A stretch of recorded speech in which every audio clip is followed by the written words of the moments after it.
오늘도 주님의 평화가 저희 여러분들에게 가득하시길 예수님의 이름으로 축복합니다.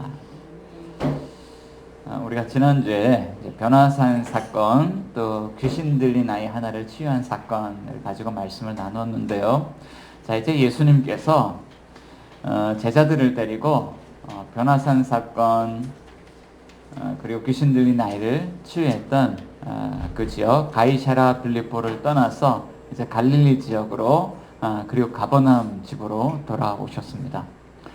자, 근데 예수님께서 예수님과 제자들이 돌아왔다라고 하는 이 소식을 그 갈릴리 지역 사람들에게 알리기를 원하지 않으셨어요. 평소 때 같았으면 돌아왔다는 것을 알리고 환자들도 고치고 이렇게 해주셨을 텐데 이 사실을 알리기를 원하지 않으셨습니다. 자, 그런데 오늘 본문에 보니까 그 이유를 이렇게 이야기를 하고 있어요. 31절 보니까 이는 제자들을 가르치시기 원하셨다라고 하는 거예요. 자, 예수님은 이제 갈릴리 사역을 마치시려고 합니다. 그리고 갈릴리를 떠나서 예루살렘을 향해 여행을 떠나려고 왔습니다. 그런데 예루살렘을 향해서 여행을 떠나시기 전에 꼭 해야만 하는 일이 있었습니다. 그것은 제자들을 가르치시는 것이었어요. 예수님께서는 제자들에게 무엇을 가르치고 싶었던 걸까요? 자, 오늘 31절이 그 사실을 이야기해 주고 있죠. 31절 같이 한번 읽어볼까요? 자, 시작. 이는 제자들을 가르치며 또 인자가 사람들의 손에 넘겨져 죽임을 당하고 죽은 지 3일 만에 살아나리라는 것을 말씀하셨기 때문이더라. 자, 인자가 사람들의 손에 넘겨져 죽임을 당하고 죽은 지 3일 만에 살아나리라. 지금 예수님께서 두 번째 인자가 고난당할 것에 대해서 말씀하고 있는데 제자들에게 이 사실을 가르치시길 원하셨어요. 자, 그런데 제자들은 어떻게 반응하고 있었을까요? 자, 32절 어떻게 반응하고 있나요? 그러나 제자들은 이 말씀을 깨닫지 못하고 묻기도 두려워하더라. 제자들은 예수님 말씀을, 가르침을 깨닫지 못했습니다. 그리고 알고 싶은 마음도 없었어요. 두려운 마음 때문에 묻지도 않았습니다. 자, 제자들의 반응이 그랬어요. 왜 그런 반응을 보였을까 한번 생각을 해봤어요. 아마 변화산 사건, 귀신 들린 아이를 고친 사건, 그 이전에도 얼마나 예수님 많은 이적과 기적을 행하셨습니까? 정말 예수님은 이 시대에 탁월한 영웅이에요. 지난주에 우리나라에 토트넘 팀이 와가지고 축구 경기를 했는데, 자, 토트넘에서는 손흥민과 케인이 영웅인 것처럼 예수님은 그 시대의 영웅이었어요. 제자들이 바라보기에. 야, 이렇게 대단한 능력이 있고 탁월한 리더십이 있는 지도자가 있다면 정말 우리를 이 억압과 고통의 삶, 소망 없는 우리의 삶에서 우리를 건져내실 수 있을 거야. 자, 당연히 리더에 대한 어떤 그런 기대감을 갖지 않겠습니까? 사람들은요, 누구나 리더에 대한 기대감을 갖고 살아갑니다. 예전에 우리 학교에서 저 선생님이 우리 담임 선생님 됐으면 좋겠다, 이런 생각을 했던 적이 있는 것 같아요. 여러분도 그런 생각한 적 있나요? 야, 저 선생님이 우리 선생님 됐으면 좋겠어. 왜 그런 생각하죠? 왠지 그 선생님을 만나면 공부가 더 잘 될 것 같고 왠지 삶이 더 나아질 것 같아요. 이게 리더에 대한 기대감입니다.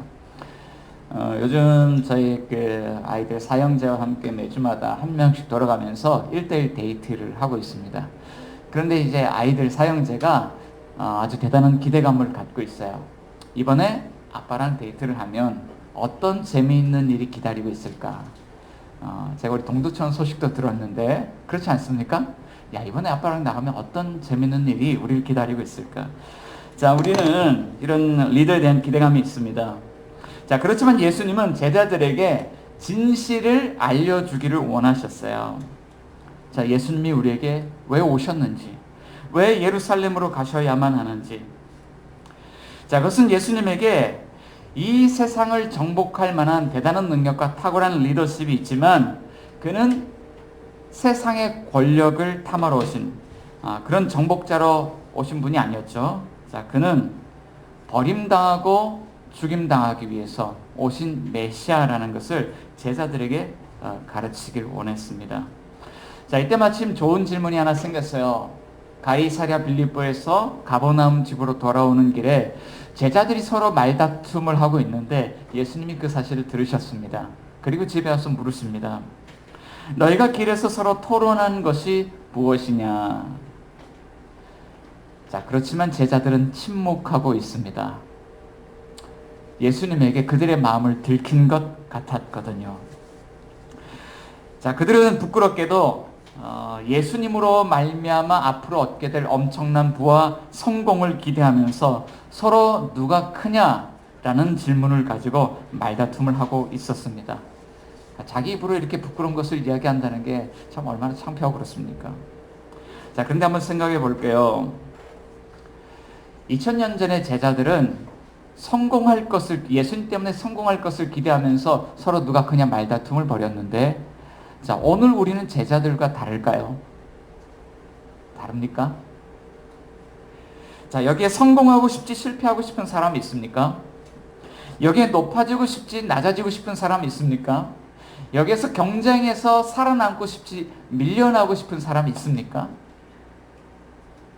자, 오늘 주님은 경쟁과 생존하는 삶의 현장 가운데 살아가는 이 시대 그리스도인들을 향해서, 이 시대의 제자들을 향해서 말씀하고 있는 것입니다.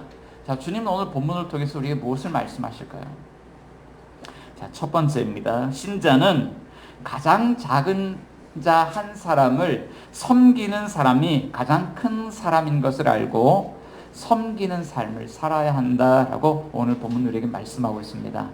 따라해 볼까요? 신자는 섬기는 사람입니다. 정말 가장 작은 자 한 사람을 섬기는 사람. 그게 바로 이제 그리스도인인 것이죠. 자, 영어 성경을 보면 서로 누가 크냐라는 이 질문을 어떻게 번역했냐면, 그들 중에서 어떤 사람이 가장 큰 사람이냐, which the greatest 라고 이야기를 하고 있습니다. 어떤 사람이, 그들 가운데 어떤 사람이 가장 큰 사람이냐. 자, 그러니까 제자들 가운데 일어난 논쟁은요, 12제자들 안에서, 야, 우리 중에 누가 가장 크지? 우리 중에 누가 가장 높은 사람이지? 우리 중에 누가 가장 위대한 사람이지? 이런 걸 가지고 토론하고 있었다는 거예요. 자, 그들은 왜 이런 대화를 나눴을까요? 아마도 가이사랴 빌립보에서 있었던 일과 무관하지 않습니다. 예수님은 높은 산에 올라가시는데, 그곳에서 영광스러운 모습을 보여주시는데, 12제자들 가운데 몇 명 데리고 올라가셨죠? 12제자들 가운데 몇 명 데리고 올라가셨죠?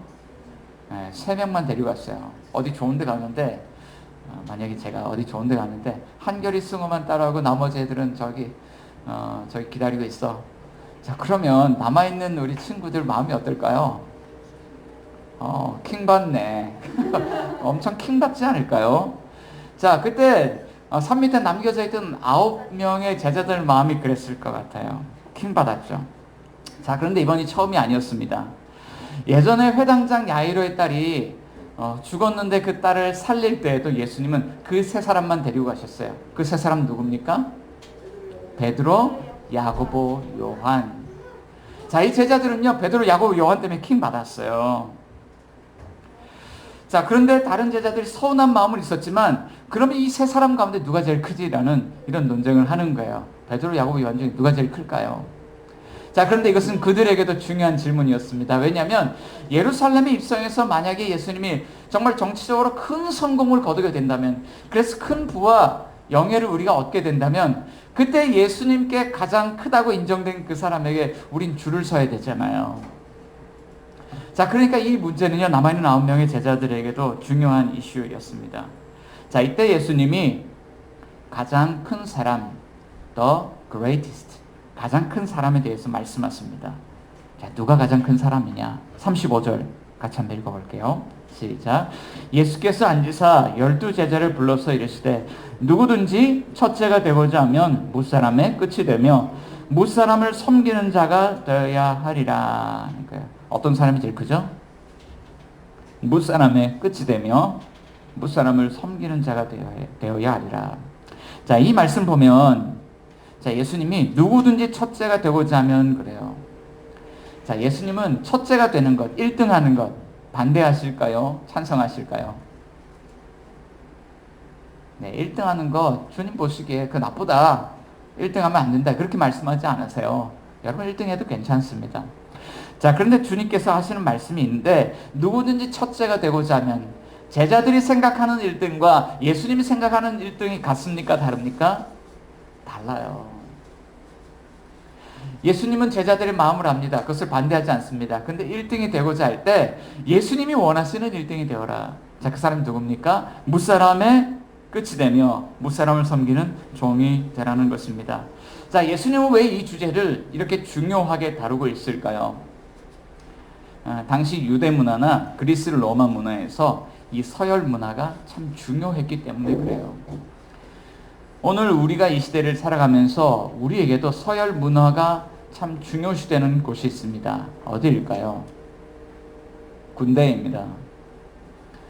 저는 1996년 8월 달에 8월 군번으로 입대를 해서 1999년 2월 달 한겨울에 제대를 했습니다. 자, 8월 달에요. 훈련소 들어가서 뭐 하나 둘 하면서 막 이렇게 막 훈련 받는 게 얼마나 힘들었겠어요. 6주간의 훈련을 마치고 9월 달에 자달 배치를 받았습니다. 그리고 병아리 딱지를 붙이고 4주간 발령 대기를 받고, 그리고 이제 10월 달에 처음으로 내무반을 이렇게 들어가게 됐습니다. 신병 받아라! 들어갔는데 제 위에 고참이, 좁은 공간인데 고참이 13명이 있더라고요. 얼마나 좁은지. 제 위에 고참하고요, 매트리스 하나 놓고요, 같이 잤어요. 한 2달 동안 그렇게 생활했어요. 딱 내무반 막내로 딱 들어갔더니 처음에 우리 고참이 주는 게 뭐냐면 걸레를 탁 던져줘요. 자, 네가 할 일은 이 걸레를 깨끗하게 빨아와서 물기 하나도 없이 꽉 짜갖고 와서 이 바닥을 윤기나게 닦는 거예요. 먼지 한 톨 나오면 먼지 한 톨에 한 대, 뭐 그런 거죠. 야, 제가 수건보다 더 깨끗하게 빨았어요.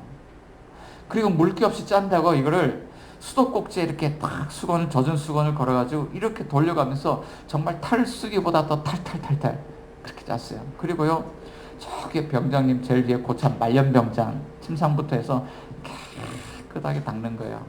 그런데 그게 끝이 아니에요. 야, 막내, 쓰레기통 저 소각장에 버리고 와.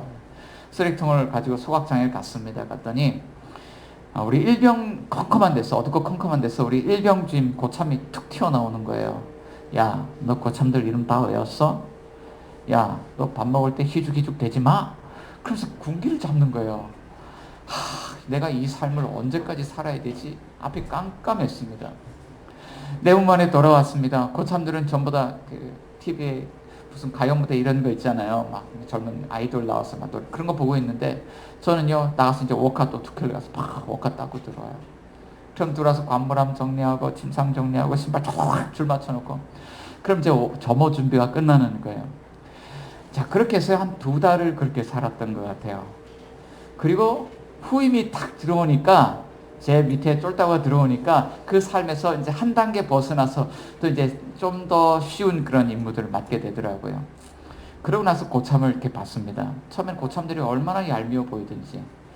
그런데 저기 위에는 그 병장님부터 제 위에는 일병 그 선임까지요, 서열이 있어요. 이 사람들이 처음부터 그 자리에 있었던 것이 아니라 막내에 있는 이 자리에 한 칸 한 칸 올라가서 그 자리까지 올라간 거예요.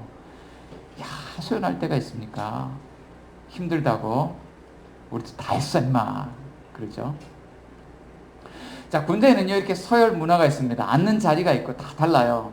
자, 근데 유대 문화, 그리스 로마 문화 안에도 이런 서열이 있었다는 거예요. 자, 어떤 잔치집이나 어떤 모임 가운데 가면 높은 사람부터 낮은 사람까지 앉는 자리가 정해져 있습니다. 그리고 그들에게는요 그 순서에 따라서 말하는 순번이 정해져 있습니다. 자, 그러니까 어떤 모임 속에 갔을 때 누가 제일 높은 사람인지 알 수 있습니까? 없습니까? 제일 윗자리에 앉아있는 사람, 가장 먼저 말하는 사람, 그 사람이 그 모임에서 가장 높은 그런 사람이었던 것이죠. 자, 그러니까 제자들이 만약에 예수님이 큰 성공을 거둔다면, 나 그 자리에 앉고 싶어. 그 자리가 아니더라도 한 2번째 자리, 3번째 자리 정도에는 앉고 싶어. 이런 마음이 있지 않았을까요? 자, 그런데 예수님은 어떤 사람이 가장 크다고 말씀하시냐면, 이 서열의 끝자리에 앉는 사람, 모든 사람을 섬기는, 종이 되어 섬기는 그 사람이 가장 크다라고 이야기를 하고 있는 거예요. 자, 예수님이 그것을 제자들을 가르치시기 위해서 예화를 하나 들었습니다. 36절과 37절 보면 이런 예화예요. 자, 우리 36절 한번 읽어볼게요. 시작. 어린아이 하나를 데려다가 그들 가운데 세우시고 안으시며 제자들에게 이르시되 누구든지 내 이름으로 이런 어린아이 하나를 영접하면 곧 나를 영접함이요 누구든지 나를 영접하면 나를 영접함이 아니요 나를 보내신 이를 영접함이니라. 자, 예수님께서 어린아이 하나를 데리고 왔어요. 이 가버나움 집은 아마 베드로의 집이었을 것 같아요. 장모님과 가족들이 함께 살고 있고 그 집에서 아이를 데리고 왔다 그러면 아마도 베드로의 자녀였을 가능성이 크죠. 자, 이 아이를 데려왔습니다. 자, 근데 왜 예수님이 어린아이를 세웠을까요? 이 가정 안에서 서열의 끝자리에 앉아있는 사람, 무사람의 끝에 있는 사람이 바로 그 어린아이이기 때문이죠. 자, 그런데 이 가정에서 누가 제일 크냐? 주님이 말씀하시기에 이 가정에서 서열의 제일 끝자리에 앉아있는 그 어린 아이 하나를 영접하는 사람, 그 아이를 종이 되어서 섬겨주는 사람, 그 사람이 가장 크다라고 말씀하시는 거예요. 야, 그럼 아이들한테 잘해주라는 뜻인가? 그냥 아이들 잘해주면 되나? 우리 교회 안에서 우리 어린 친구들 많은데 잘해주면 되나? 이런 생각이 들었어요. 근데 그런 의미는 좀 아닐 것 같아요. 자, 그래서 이게 어떤 의미일까? 우리 가정 안에서 한번 생각을 해봤어요. 자, 우리 가정 안에서 가장 큰 사람은 누구일까? 어린 아이를 이렇게 영접하고 종이 되어 섬겨주는 사람은 누굴까? 야, 그러니까요, 우리 가정 안에서 생각해 보니까 너무나도 명쾌하게 정리가 되죠. 가장 큰 사람은 내가 아니라 우리 아내구나. 네, 우리 가정에서 제일 큰 사람은 내가 아니라 우리 아내구나, 엄마구나 라는 생각이 들었어요. 우리 아내가 책을 한 권을 쓴 것이 있는데 그 책을 쓰고 어느 TV 프로그램에 출연해서 인터뷰를 한 일이 있습니다. 그때 엄마가 이렇게 아기를 바라보는 그런 시선에 대해서 이야기를 하는 것이 있는데, 엄마가 아기를 바라보면 어떠냐? 이제 집에 갓난아이가 있을 때가 있잖아요.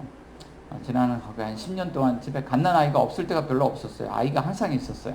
근데 아이를 보면 자기 스스로 목도 가누지도 못하고 정말 무능력하고 하나부터 열까지 엄마가 챙겨줘야만 되죠.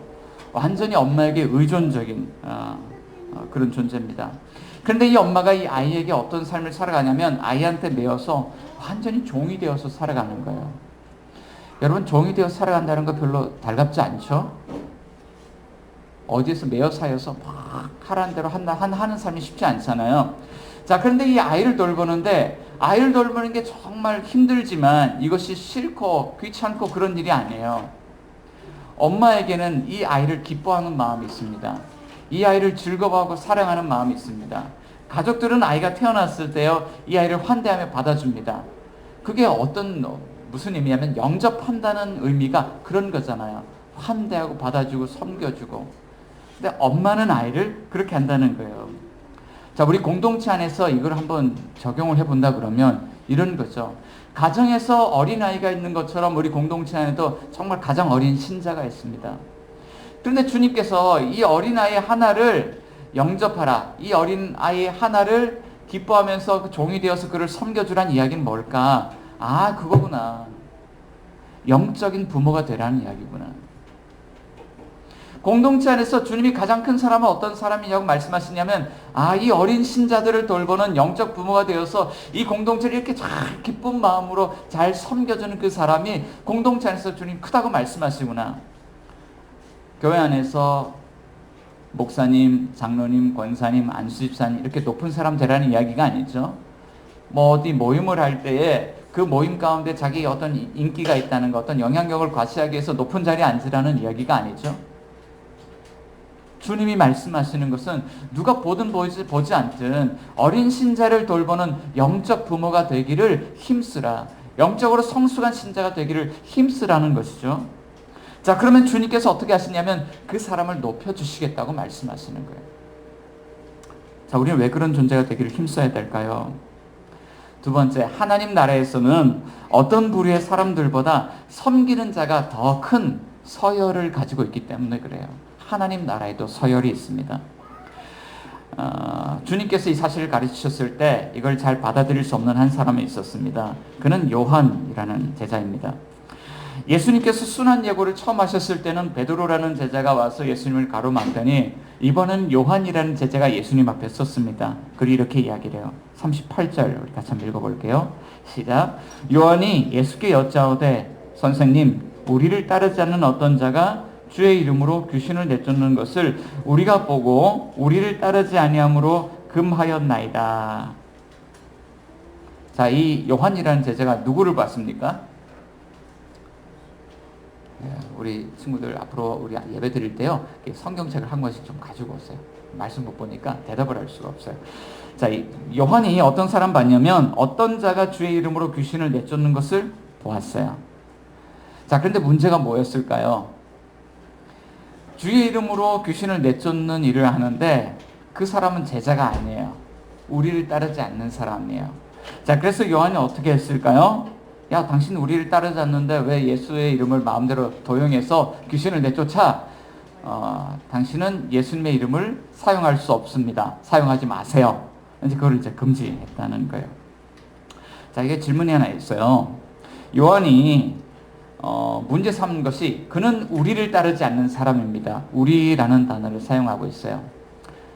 우리라는 단어 속에는 포함하는 우리가 있고 포함하지 않는 우리가 있는데, 자, 예수님한테요, 저 사람이 우리를 따르지 않습니다. 그러는데, 자, 이게 예수님을 포함한 우리일까요? 예수님을 포함하지 않는 우리일까요? 자, 예수님을 포함하는 우리예요. 자, 지금 예수님과 제자들을 한 그룹으로 묶어서 우린 예수님과 함께 이렇게 살아가는, 우린 특별한 존재입니다. 그래서 우리에게 어떤 권위가 있냐면, 우리를 따르지 않는 사람들이 만약에 예수님의 이름을 사용하고 막 귀신을 쫓아내고 그럴 때 우리에게는 예수님의 이름을 사용하지 못하도록 막을 수 있는 권위가 있습니다. 그런 걸 가지고 지금 예수님과 우리가요 이러면서 우리라는 표현을 사용하고 있죠. 자, 근데 예수님 뭐라고 대답합니까? 39절 한번 읽어볼까요? 39절 시작. 예수께서 이르시되 금하지 말라. 내 이름을 의탁하여 능한 일을 행하고 즉시를 나를 비방할 자가 없느니라. 자, 예수님이 금하라, 금하지 말라. 뭐라고 이야기하죠? 금하지 말라.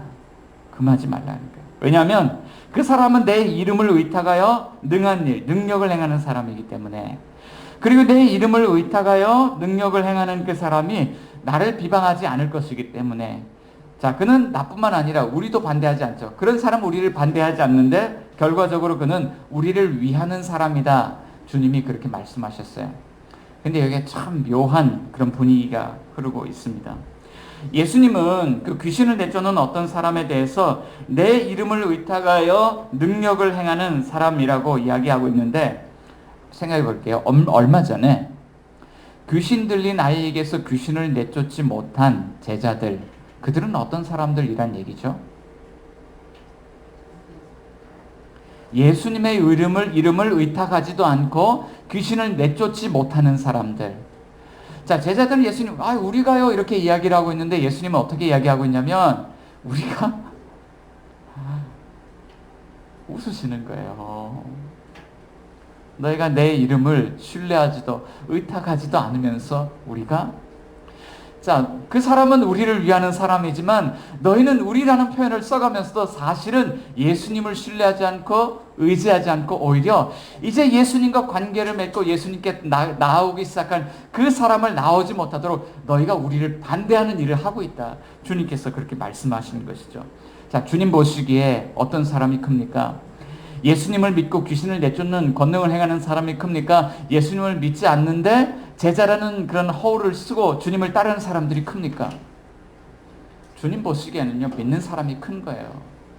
그런데 주님께서는요, 너희가 믿고 능력을 행하라는 것을 가르치는 것이 아니죠. 그보다 더 높은 단계의 사람이 있습니다. 어떤 사람일까요? 41절 우리 같이 한번 읽어볼게요. 시작. 누구든지 너희가 그리스도에게 속한 자라 하여 물 한 그릇이라도 주면 내가 진실로 너에게 이르노니 그가 결코 상을 잃지 않으리라. 자, 너희가 그리스도에게 속한 자라 하여 물 한 그릇이라도 주는 사람이 믿음으로 능력 행하는 사람보다 더 크다 말씀하고 있는 거죠. 어떤 사람이 이렇게 물을지 모르겠어요. 아이고, 물 한 그릇 주는 게 뭐 대단하다고. 여기 물 한 그릇 있잖아요. 이게 뭐 대단하다고. 자, 그런데 오늘 본문 속에서 물 한 그릇 주는 사람은요, 정말 물 한 그릇밖에 줄 수 없는 사람이에요. 무능하고 아주 가난한 사람. 근데 그런 사람이 내가 예수님께 속한 사람이기 때문에 나는 이거라도 대접을 해야 되겠습니다. 그러고 섬긴다는 거죠. 여러분 그런 분에게 섬김 받아보셨습니까? 저는 지난주에요 그런 섬김을 받아봤어요. 제가 금요일 오전 10시부터 12시까지 이곳에서 단길 스포츠가 진행이 돼요. 그래서 장애인, 비장애인들이 모여서 함께 슐런을 배웁니다. 자, 그런데 그 팀 가운데 지적 장애를 가진 31살 청년 형제가 하나 있습니다. 활동 보조 도우미 선생님과 함께 와서 슐런에 참여하는데, 근데 수업을 시작하려고 하는데 그분이 가방에서 뭘 주섬주섬 꺼내요. 락앤락을 꺼냈는데 그 안에서 뭐가 나왔냐면 호박전이 나왔습니다. 선생님 이거 드세요. 그런 말씀하세요. 이게 뭐예요? 어떻게 만들었어요? 밀가루하고요, 계란하고요, 우유하고요, 호박하고요, 마늘하고 이렇게 전을 만들었습니다. 자, 그냥 보기에는 전 색깔이에요. 근데 맛을 보는데요, 아무 그런 조미료가 가미되지 않은 밀가루 빵에, 팬케이크에 생애호박과 생마늘이 얹혀져 있어요. 먹었습니다. 마늘에 톡 쏘는 매운맛이 코를 탁 찔러왔어요. 야, 이거 어떻게 먹지? 이만한 걸 만들어봤는데, 근데 활동보조 도우미 선생님 옆에서 한마디 거들었어요. 이거 선생님 다 드셔야 돼요. 왜요? 이 친구는요, 이런 걸 평소에 할 줄 모르는 친구고, 가족들에게도 이런 걸 한 번도 만들어 준 적이 없는데, 선생님 주고 싶다고 오늘 아침에 이걸 만들어 왔어요. 하나를 먹었는데, 이 친구가 계속 바라봐요. 선생님, 맛있죠? 그날 아침에 제가 아침을 안 먹고 와서 얼마나 당이었는지, 그래서 톡 쏘는 그 맛과 생애호박의 맛을 느끼면서 그걸 끝까지 다 먹었습니다. 그런데 정말 이 지적 수준으로 하면 6, 7세 정도 되는 지적 수준이거든요. 그럼 우리 장애인 청년 형제가 선생님 주겠다고 그걸 만들어 왔는데 얼마나 마음에 감동이 밀려오는지 몰라요. 자, 47절 말씀 가운데 보면 내가 그리스도에게 속한 자라 하여서 이렇게 섬기는 자들에게 주님이 약속한 것이 있는데, 그게 뭐냐면 47절 하나님 나라에 들어간다. 하나님 나라라고 이야기를 하죠. 자, 하지만 오늘 주님이 보시기에 제자 공동체 모습은 어땠을까요? 이런 모습에 가까웠어요. 42절도 한번 읽어봅니다. 시작. 또 누구든지 나를 믿는 이 작은 자들 중 하나라도 실족하게 하면 차라리 연자 맷돌이 그 목에 매어 바다에 던져지는 것이 나으니라. 나를 믿는 이 작은 자들 중 하나라도 실족하게 하면 차라리 연자 맷돌 묶어서 바다에 던져지는 것이 낫다. 지금 제자 공동체의 모습이 어떠냐면, 작은 자들 하나를 섬기는 삶을 사는 게 아니라 작은 자 한 사람을 실족하게 하는 삶을 사는 거예요. 자, 실족하게 하는 거는요, 43절, 45절, 47절에 이 공동체로 하여금 범죄하게 하는 사람, 손과 발과 눈과 같이 공동체 안에서 중요한 역할들을 감당하지만 공동체로 하여금 하나님을 떠나 살게 하고 예수님을 떠나 살게 하고 하나님 없이 이 고통스러운 세상 속에서 하나님을 무시하며 살도록 만드는 그런 사람, 그런 일들을 하고 있다는 거예요. 자, 오늘 본문 안에 그런 사람 있나요? 그런 인간 하나 있죠? 요한은요, 이제 정말 예수님의 이름을 신뢰하며 믿으며 귀신을 쫓아내는 그 능력을 행하는 사람한테 이제 갓 태어난 그 신자에게 다가와서 너는 우리 그룹을 따르지 않으니까 너는 예수의 이름을 사용할 수 없어. 예수의 이름 사용하지 마. 그러면서 그 사람을 무시하고 그 사람의 상처를 주고 아예 공동체에 들어오지 못하도록 금지를 시켜버렸다는 거예요. 주님이 보시기에 너무 마음 아픈 거죠. 그런데 오늘 이 시대에 그런 분들이 참 많아요. 여러분, 가나안 성도가 왜 가나안 성도인지 아세요? 그 이름을 거꾸로 하면 안 나가예요. 안 나가. 그런데 교회를 다니던 분들이 교회 안 나온다고 해서 예수님을 안 믿는 것이 아니에요. 그분들의 고백은 이렇습니다. 나는 예수님 믿지만 그런 교회 나가고 싶지 않아요. 왜죠? 그분들에게 공통점이 있는데요, 교회에서 받은 상처가 있어요. 교회와 교회 다닌 분들에 대해서 부정적인 그런 이미지가 있어요. 그런 부정적인 모습들이 해결되기 전까지는 그들은 공동체로 돌아오기가 참 어려운 것이죠. 여러분도 그렇게 실족해본 경험 있지 않습니까? 우리 어른들 가운데. 저는 이런 상처 때문에 제 20대 때를요, 하나님 없이 살았습니다. 목회자 아들이었지만 20대 때 그 질문이 해결되기 전까지 하나님 없는 삶을 살았어요. 청소년 때 교회에서 싸움이 났습니다. 갈등과 분열이 났습니다. 그때 하나님께 질문했어요. 하나님 살아계신 것 맞나요? 하나님이 세우신 교회라면 이렇게 어떻게 갈등과 분열이 있을 수 있죠? 그렇게 몇 년을 기도했는데 하나님이 침묵하고 계시는 거예요. 야, 하나님 없구나. 그 20대 때를 방황했어요. 자, 그런데 참 하나님 은혜 감사하죠. 이렇게 실족에서 떠났던 저를 은혜로 다시 부르시고 신학도 공부하고 다시 주일을 할 수 있도록 기회를 주셨는데, 근데 돌아와서요, 지금까지 이렇게 신앙생활을 해오면서 살아온 과정을 생각해 보니까, 여러분, 저 때문에 상처받아서 교회를 떠난 분들이 있을까요? 없을까요? 물론 저 때문에 교회에 전도돼서 오신 분들도 계시지만, 저 때문에 교회를 상처받아서 떠난 분들이 있을까요? 없을까요? 누구라고 구체적으로 밝히고 말씀드리기 참 어렵지만요, 분명 저 때문에 상처받고 교회를 떠나신 분들이 있습니다.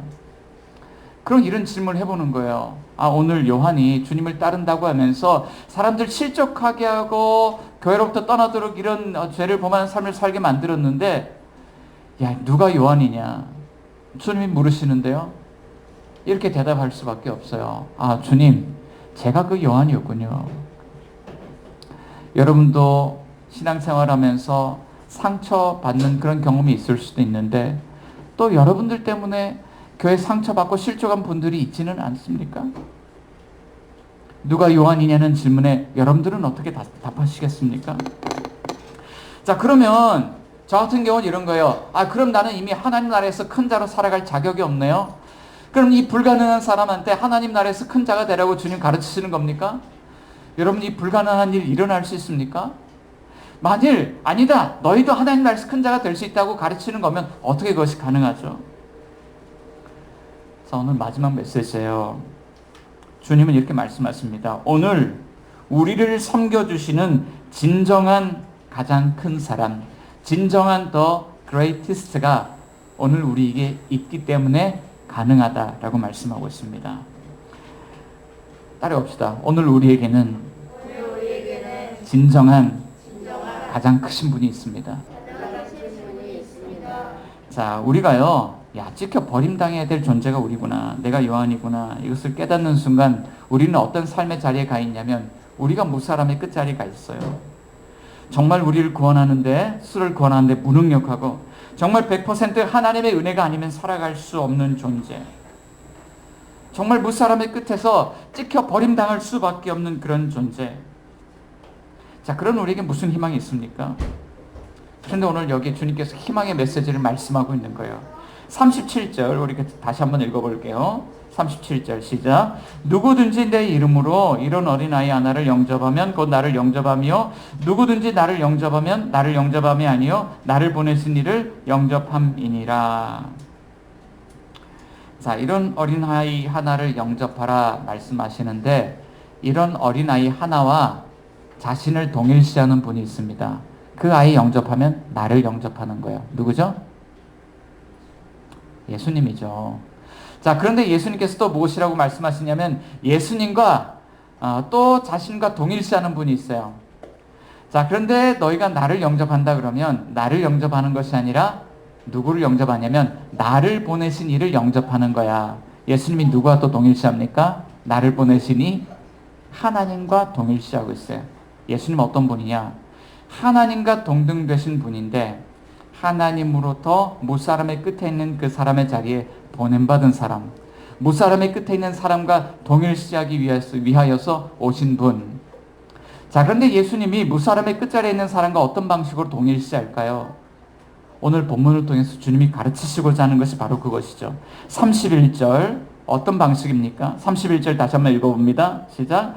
이는 제자들을 가르치시며 또 인자가 사람들의 손에 넘겨져 죽임을 당하고 죽은 지 3일 만에 살아나리라는 것을 말씀하셨기 때문이라. 자, 오늘 우리가 찍혀 버림당할 수밖에 없는 무사람의 끝에 있는 존재예요. 주님이 그 존재의 자리에 오시는데 어떤 방식으로 오냐면, 내가 죽으러 간다, 내가 버림당하러 간다, 말씀하고 있는 거예요. 실제로 주님의 고백이 그렇죠. 나를 보내신 이가 있다. 나를 주님께서 여기로 보내셨다라고 말씀하는데 사도 바울이 훗날 이렇게 증언합니다. 로마서 8장 32절 보니까 똑같은 단어를 사용해요.